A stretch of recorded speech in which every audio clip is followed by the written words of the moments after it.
الحمد لله الذي أبدع الأفلاك والأرضين، والصلاة والسلام على من كان نبيا وآدم بين الماء والطين،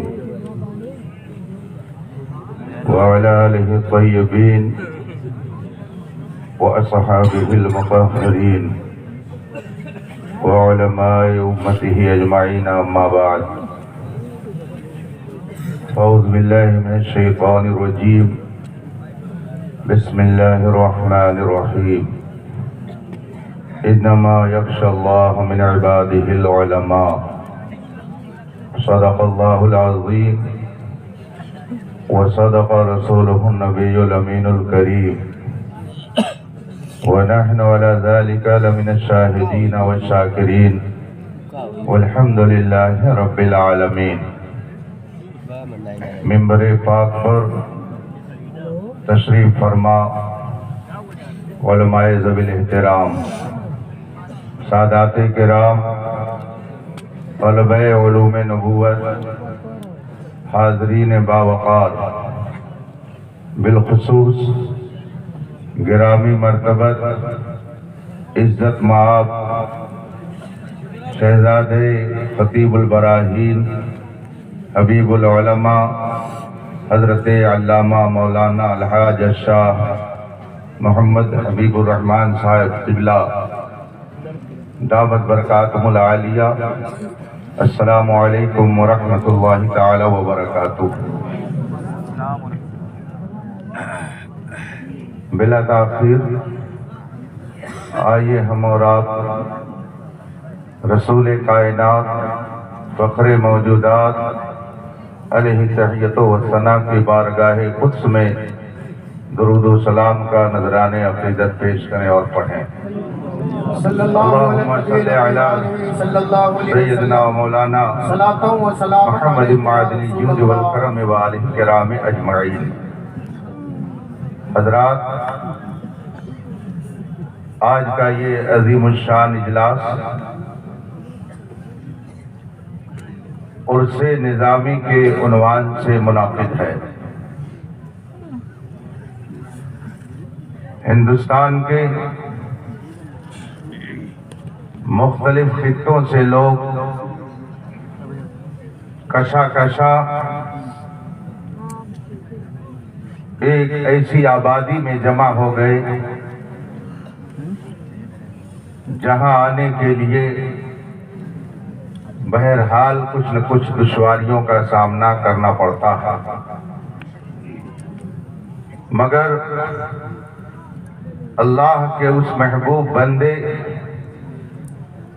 کی عقیدت و محبت نے آپ کو یہاں تک پہنچا دیا، اور آپ صاحب عرس کے فیض و برکات سے اپنے آپ کو مالا مال کر رہے ہیں۔ قابل مبارکباد ہیں آپ سب حضرات کہ حضرت بابرکت سید اشفاق صاحب قبلہ دامت ظل العالی کی ایک آواز پر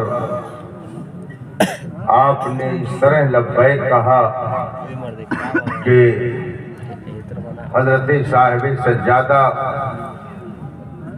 یقیناً آپ کے لیے تنہائی میں بھی دعا کریں گے۔ اللہ تعالیٰ آپ حضرات کی ان عطاؤں کو قبول فرمائے۔ میں کسی لمبے چوڑے خطاب کے لیے اس وقت حاضر نہیں ہوا، بلکہ میں ہی کیا تمامی علماء یہ اپنی قابلیت دکھانے یا اپنے جوش خطابت کو ظاہر کرنے کے لیے نہیں، بلکہ بزرگوں کے آستانے پر خراج عقیدت پیش کرنے کے لیے حاضر ہوتے ہیں۔ 2-4 منٹ بھی اگر کسی کو وقت مل جائے تو اس پر بھی اسے مسرت محسوس کرنی چاہیے کہ صاحب عرس نے اسے اپنی بارگاہ میں خراج عقیدت پیش کرنے کا موقع عطا کر دیا۔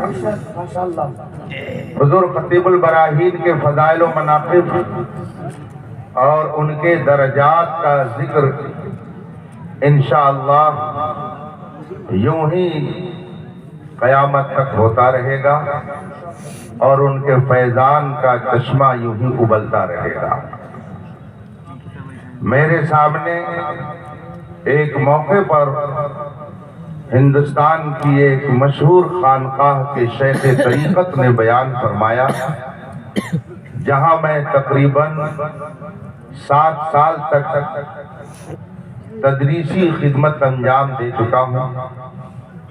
دارالعلوم ربانیہ شہر باندہ یوپی بندیل کھنڈ کا ایک مرکزی ادارہ ہے۔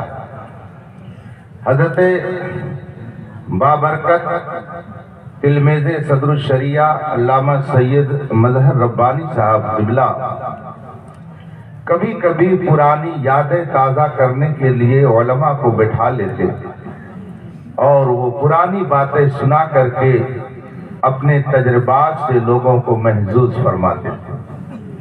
تو انہوں نے خود اس فقیر سے ایک موقع پر ارشاد فرمایا کہ جس وقت آن جہانی اندرا گاندھی کا قتل ہوا، ٹھیک اسی دن دارالعلوم ربانیہ شہر باندہ کا جلسہ دستار بندی تھا۔ سب لوگ پریشان، پورے ملک میں جو کیفیت تھی وہ اس وقت کے سبھی لوگ جانتے ہیں۔ سفر کرنا مشکل، جلسہ کرنا تو ایک خواب و خیال کی بات تھی۔ مزے لے لے کر کے حضرت بیان کرتے تھے کہ فلاں خطیب فلاں خطیب فلاں خطیب کو مدعو کیا گیا تھا، مگر کوئی آدھے راستے سے واپس، کوئی سفر ہی نہیں کر سکا۔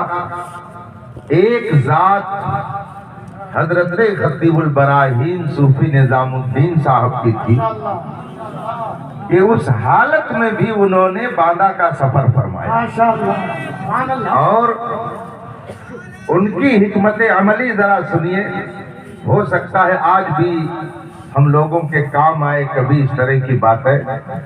علامہ سید مظہر ربانی صاحب نے فرمایا، ہمارے یہاں جلسے کی تاریخ اور پورے ملک کا حال یہ کہ کرفیو زدہ، جلسہ ہو تو کیسے ہو۔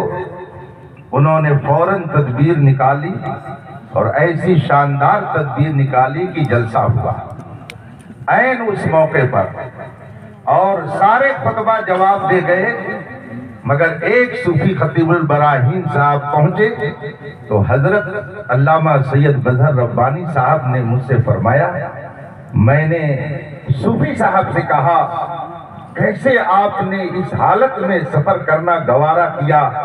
کہا وعدہ پورا کرنے کے لیے۔ ماشاءاللہ، سبحان اللہ، سبحان اللہ۔ انما یخشی اللہ من عبادہ العلماء، سچے عالم جو ہوتے ہیں وہ ایسے ہوتے ہیں کہ ان کے دل میں خدا کا خوف ہوتا ہے، اور جس کے دل میں خدا کا خوف ہوتا ہے اس کے دل میں کسی کا خوف نہیں ہوتا۔ حضور مجاہد ملت علامہ حبیب الرحمن صاحب رئیس اڑیسہ نور اللہ مرقدہ کے تعلق سے ایک بزرگ نے فرمایا کہ ہم سب میں اور ان میں ایک بنیادی فرق ہے، اور وہ بنیادی فرق یہ ہے کہ ہم سب لوگ خدا کے علاوہ سب سے ڈرتے ہیں، اور ان کی شان یہ ہے کہ خدا کے علاوہ کسی سے نہیں ڈرتے ہیں۔ حضور مجاہد ملت علیہ رحمت و رضوان کی تاریخ آپ اٹھا کر کے دیکھ لیں تو آپ کو کہنا پڑے گا کہ وہ صرف لفظ کے مجاہد ملت نہیں تھے، کردار اور عمل کے مجاہد ملت۔ حدیث پاک میں فرمایا گیا ہے سچے علماء اٹھا لیے جائیں گے، لیکن ان کے اٹھانے کی کیفیت کیا ہوگی؟ میرے آقا ارشاد فرماتے ہیں، ان اللہ لا يقبض العلم انتزاعا ينتزعه من العباد ولكن يقبض بقبض العلماء حتى اذا لم يبق عالم اتخذ الناس رؤوسا جهالا فسئلوا فافتوا بغير علم فضلوا واضلوا۔ صدق رسول اللہ صلی اللہ علیہ وسلم۔ آقا ارشاد فرماتے ہیں کہ جب قیامت قریب ہوگی علم اٹھ جائے گا، لیکن علم یوں نہیں اٹھے گا کہ لوگوں کے سینے سے علم کو کھینچ لیا جائے، ایسا نہیں ہوگا۔ وَلَكِنْ يَقْبِضُ بِقَبْضِ الْعُلَمَاءِ، اللہ علم یوں اٹھائے گا کہ جو سچے علماء ہیں وہ ایک ایک کر کے اٹھتے چلے جائیں گے، اور جب سچے عالم نہ رہ جائیں گے تو اتخذ الناس رؤوسا جہالا، لوگ جاہلوں کو اپنا مذہبی پیشوا بنائیں گے اور انہی سے مسئلہ پوچھیں گے، تو وہ اپنا بھرم رکھنے کے لیے، اپنی شیخی پگھاڑنے کے لیے، اپنی جھوٹی عظمت ظاہر کرنے کے لیے غلط سلط مسئلہ بتائیں گے، تو وہ خود بھی گمراہ ہوں گے اور دوسروں کو بھی گمراہ کریں گے۔ آپ دیکھ لیجئے علماء ربانیین کی جماعت جو جا رہی ہے، آپ کو ان جیسا پھر کوئی نظر نہیں آئے گا۔ دور مت جائیے، صرف 150 سال اور 125 سال کے اندر کے علماء کو لے لیجئے تو آپ کو اس حقیقت کا اعتراف کرنا پڑے گا۔ امام اہل سنت مجدد دین و ملت سیدنا امام احمد رضا فاضل بریلوی رضی اللہ تعالیٰ عنہ کی ذات پوری دنیا اسلام میں بے مثل و بے مثال تھی اپنی صدی میں، بلکہ حضور احسن العلماء یا سید العلماء علیہم الرحمہ نے فرمایا کہ 400 سال کے اندر اتنا بڑا کوئی عالم دنیا میں پیدا نہیں ہوا۔ ایسے جلیل القدر عالم دین کا نام امام احمد رضا ہے، لیکن جب وہ شخصیت دنیا سے گئی 150 سال ہو گئے، میری اپنی دانش کے مطابق پوری دنیا میں کوئی امام احمد رضا جیسا نہیں پیدا ہو سکا۔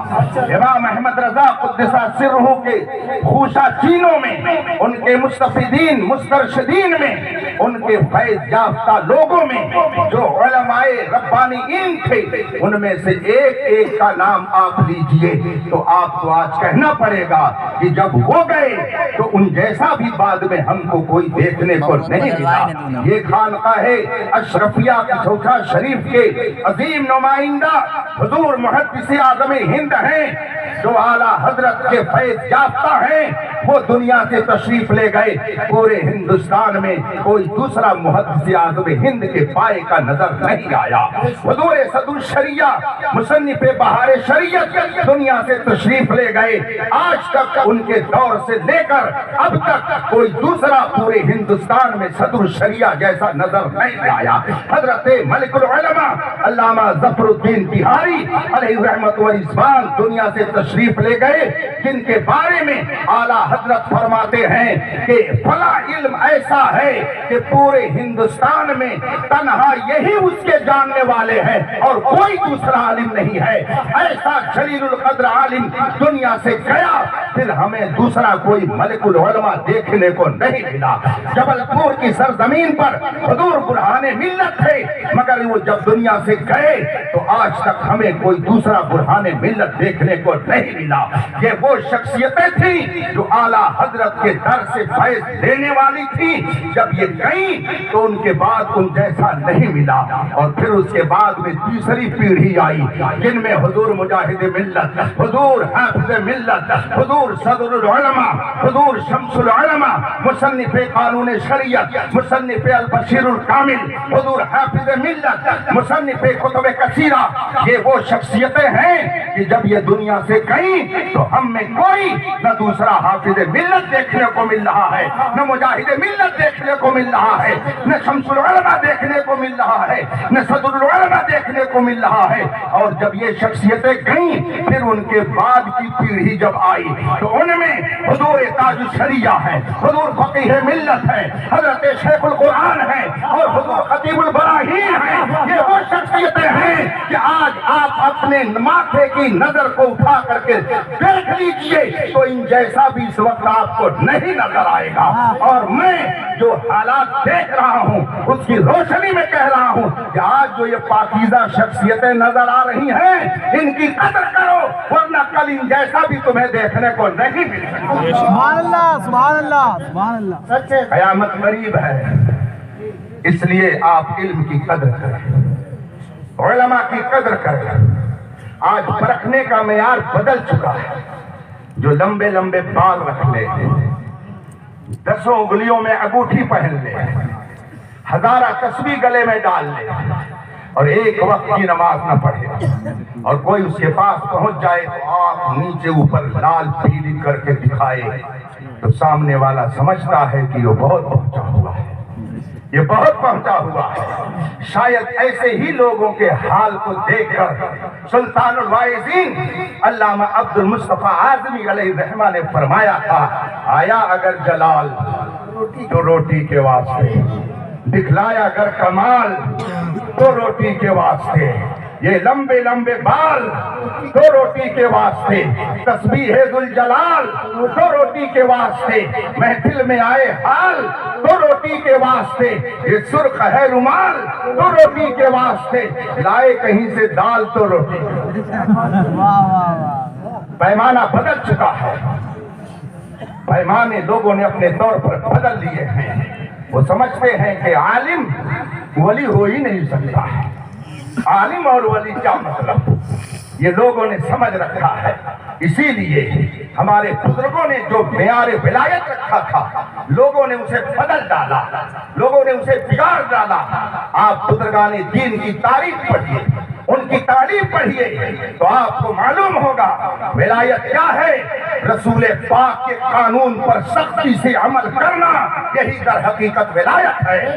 سنت نبی کے مطابق زندگی گزارنا، یہی در حقیقت ولایت ہے۔ اور جو اس درجے پر ہوتا ہے اسی کو اللہ کا قرب حاصل ہوتا ہے، اور جسے اللہ کا قرب ہوتا ہے وہی محبوب الہی بنتا ہے، اور پھر مجمع ہندوستان بھر سے اس کی بارگاہ میں محبتوں کا نذرانہ پیش۔ نعرہ تکبیر، نعرہ رسالت، فیضان حضور خطیب البراہی، سبحان اللہ سبحان اللہ۔ حضرات، میں نے خراج عقیدت پیش کر دیا حضور خطیب البراہین علیہ رحمت و رضوان کی بارگاہ میں، اب صاحب سجادہ کی بارگاہ میں بھی کچھ خراج عقیدت کے کلمات پیش کرتا ہوں، اس لیے کہ بہت پہلے بلکہ ہر سال تو یہ شعر میں سنا ہی دیتا ہوں، خانقاہوں میں مجاور رہ گئے یا گورکن، قل باذن اللہ کہنے والے جو تھے وہ رخصت ہوئے، خانقاہوں میں مجاور رہ گئے یا گورکن۔ آج خانقاہوں کا جو نظام ہے اس پر تبصرہ کرنے کی ضرورت نہیں ہے، ایک ایک خانقاہ کو آپ دیکھتے جائیے، آپ کو خود تجربہ ہوتا چلا جائے گا۔ ان خانقاہوں میں ایک نئی روش دکھانے والی جو خانقاہ اور اس کے صاحب سجادہ ہیں وہ ہے حضرت حبیب العلماء صاحب داماد ظل العالی۔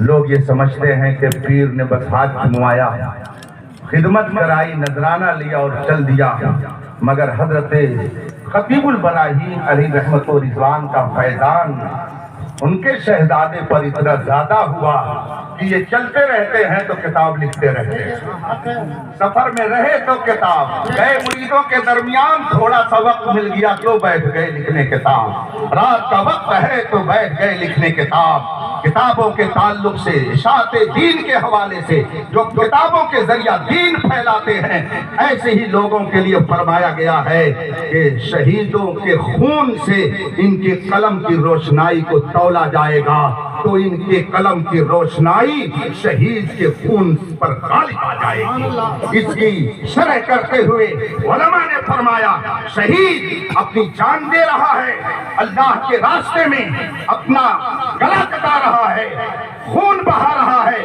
اور عالم تو بیٹھ کر کے ٹھنڈے ٹھنڈے خانقاہ میں کتاب لکھ رہا ہے۔ آخر اس کا قلم کتنا وزنی ہو جائے گا، اس کی روشنی، اس کی سیاہی کتنی وزنی ہو جائے گی کہ اس قدر اس کو وزن دے دیا جائے گا۔ مگر بات یہ ہے، اس کی تفسیر کرتے ہوئے علماء نے فرمایا کہ شہید اعلاء کلمت اللہ کے لیے جب میدان میں آتا ہے تو صرف اس کی گردن پر جب تلوار چلتی ہے اسے تکلیف ہوتی ہے. ایک بار اس نے تکلیف محسوس کیا اور پھر جنت کی بہاریں اس کا استقبال کرنے لگیں. مگر عالم دین جب کتاب لکھتا ہے، بد مذہبوں کا رد کرتا ہے، اپنے اسلامی عقائد کو ثابت کرتا ہے، تو جتنی باطل طاقتیں ہوتی ہیں، جتنے بد کردار لوگ ہوتے ہیں، جو بد مذہب ہوتے ہیں، جو صلح کلی ہوتے ہیں، ان کے خلاف جو سچے عالم کا قلم چلتا ہے تو ہر بد مذہب اپنی زبان کا نشتر چلا کر کے اس عالم کو زخمی کرتا ہے. اس لیے شہید نے ایک مرتبہ تکلیف سہی، مگر عالم ربانی نہ جانے کتنی مرتبہ تکلیف برداشت کرتا ہے. اس لیے اس کا درجہ رب کی بارگاہ میں بلند کر دیا جاتا ہے. اللہ تبارک و تعالی ہمارے اکابر کے فیض و برکات سے ہمیں نوازے اور ان کے روش پر چلنے کی ہمیں توفیق عطا فرمائے. حضرت حبیب العلماء اکابر کی روش پر چلتے ہوئے مسلک اعلیٰ حضرت کو عام کرنے کے لیے دن رات ایک کیے رہتے ہیں. اللہ تبارک و تعالیٰ انہیں صحت و تندرستی عطا فرمائے. یہ کتاب جو اس وقت میرے ہاتھ میں ہے، مضمون لکھنا تو بہت آسان ہے. جیسے آج یہ پروگرام ہوا، اگر ہمارے سید صاحب نگاہ کرم کر دیں تو اس میں کوئی صاحب 4 صفحے کا مضمون اپنے گھر جاتے جاتے ٹرین میں بیٹھ کر لکھ دیں گے. میں وہاں گیا تو اتنی بھیڑ دیکھا اور یہ ہوا اور یہ ہوا اور ایسا ہوا. 4 صفحے کا مضمون لکھنا کوئی مشکل کام نہیں ہے ان حالات پر. خود میرا حال یہ ہے، حضور مفتی شبیر حسن رضوی رحمۃ اللہ تعالیٰ علیہ جو میرے حق درجہ کریم استاد ہیں، ان کے وصال کے بعد بار بار یہ ہوا کہ مضمون لکھا جائے، مگر سفر اس قدر اس وقت درپیش تھا کہ مشکل ہو رہا تھا مضمون لکھ کر کے خراج عقیدت پیش کرنا. ایک دن میں نے گورکھپور سے احمد آباد دلی اور دلی سے احمد آباد کی فلائٹ لی. یہاں سے دلی کے لیے جب پرواز شروع ہوئی تو میں نے قلم کاغذ لیا اور تقریباً 3 یا 4 صفحہ مضمون فلائٹ میں بیٹھ کر کے دہلی تک لکھا. اور پھر دہلی سے جب آگے چلا تو حیدرآباد پہنچتے پہنچتے 8 صفحہ مضمون مکمل کر دیا. اور پھر میں نے اسے بھیج دیا خراج عقیدت کے طور پر پیش کرنے کے لیے. میں اس لیے یہ بات کہہ رہا ہوں کہ جنرل موضوع پر مضمون لکھنا یہ بہت آسان ہے، اور یہ کہہ دینا کہ فلاں بہت سریع القلم ہے، قلم سیال رکھتا ہے، بہت تیز قلم چلاتا ہے، مضمون نگاری بیٹھے بیٹھے اسٹیشن پر کر دیتا ہے، یہ کہنا آسان ہے اور یہ کرنا بھی آسان ہے. لیکن اس وقت جو کتاب میرے ہاتھ میں ہے اس کا دیکھنا بھی مشکل ہے، سمجھنا تو اور بھی زیادہ مشکل ہے. یہ وہ کتاب ہے جو درس نظامی کے طلبہ کو پڑھائی جاتی ہے، اور وہ بھی جماعت سابعہ کے طلبہ کو، کہ 1 سال کے بعد وہ فاضل ہو جائے گا. اس جماعت کے طلبہ کو کتاب پڑھائی جاتی ہے جس کا نام توحید تلویح ہے. اصول فقہ کی بڑی مشکل اور ادب کتاب کا نام ہے توحید تلویح. یہ کئی کتابوں کا مجموعہ ہے. نئے فارغین کے سامنے پڑھانے کے لیے رکھ دی جائے تو ہماری دیہاتی زبان میں وہ کھچمچا جائیں گے کہ اس میں شرح کون ہے، اس میں حاشیہ کون ہے، اس میں متن کون ہے اور اس میں تعلیق کیا ہے. ان کے لیے یہی سمجھنا مشکل ہو جائے گا. ایسی مشکل کتاب کی شرح لکھی ہے حضرت حبیب العلماء دامہ ظلہ العالی نے. ماشاءاللہ. اور فرمائیے ایسی مشکل کتاب کی شرح حضرت نے اردو میں تحقیق فرما کر یہ بتا دیا کہ میں کوئی صرف مضمون نگار ہی نہیں ہوں. یہ نہ سمجھو کہ میں مضمون لکھتا ہوں، الحمدللہ بزرگوں کے فیض و برکات سے میں درسی کتابوں کی صلاحیت بھی رکھتا ہوں، اور صرف صلاحیت رکھتا ہی نہیں ہوں بلکہ یہ بھی ہمت رکھتا ہوں کہ جو سمجھوں اسے قوم کے سامنے پیش کرتا ہوں. ماشاءاللہ ماشاءاللہ. اس لیے کہ اگر کوئی بڑا عالم بیٹھا ہو اور کوئی چھوٹا عالم ہو جس کو سبق پڑھانے کے لیے کہہ دیا جائے تو پسینہ آ جاتا ہے، پسینہ آ جاتا ہے. یہ علماء اور طلبہ بیٹھے ہوئے ان سے پوچھئے، پسینہ آ جاتا ہے. ان لوگوں کو جو کتابیں پڑھاتے ہیں سوچتے ہیں کہیں ایسا نہ ہو کوئی جملہ ہماری زبان سے غلط نکل جائے، کسی عبارت کی شرح کرنے میں غلطی ہو جائے۔ اور اب تو حالت یہ ہے کہ جہاں استاد نے بولنا شروع کر دیا 2500 تلواریں لے جا کر کے سامنے رکھ دیا موبائل، اب جو بولیں گے سب کیچ کر لیا جائے گا، اب حملہ نہیں چلے گا۔ اس لیے بہت سارے لوگوں نے مشکل کتابوں کا پڑھانا ہی چھوڑ دیا کہ نہ رہے بانس نہ بجے بانسری۔ اب جب مشکل پیش آئی تو حضرت حبیب العلماء نے ایسی مشکل کتاب کی شرح تحریر فرمائی جس کا نام ہے الترشیح والتوشیح لحل التوضیح